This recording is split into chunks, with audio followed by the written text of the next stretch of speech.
banjur kelingan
ngene iki yen ana pamundutan ngono iki pancen ya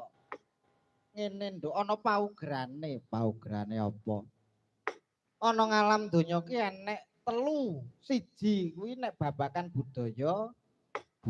kuwi apa mak budidayane manungsa sing babar kaendahan kaya ngono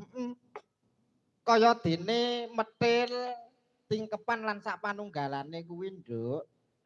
kaya ngono kuwi ning hukum negara lan agama ora eneng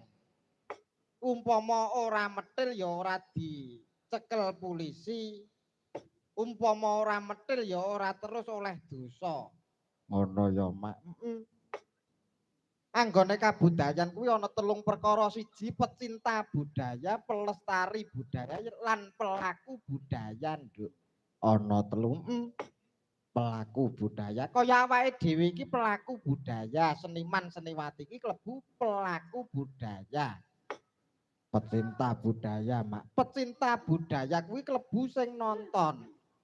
nonton kae ora dibayari nanging uga nonton nenggone awake dhewe nunggone awake dhewe nganti tancep kayon nduk ngono ya mak budaya pelestari kuwi sing nanggap ngono ya mak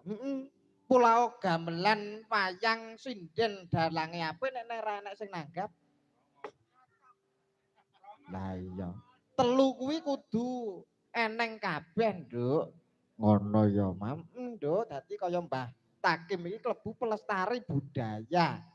ngono ya mak nduk nduk rikala ngene nduk iki ana dandang gula slendro iki sing ngripta mbahku Mbah Salam Karangjati iki ya cocok nduk mbahku jenenge Mbah Salam pondoke Miftahus Salam piye ora ya wis ginaris kaya ngono kuwi lah iya berarti awake dhewe ya melu duwe ya mak awake dhewe ya melu duwe gotak dhuwur kan nduk sitok sing cilik sing guri dhewe kan nggone awake dhewe nyuwun tintinganipun Mbah doe nguni alah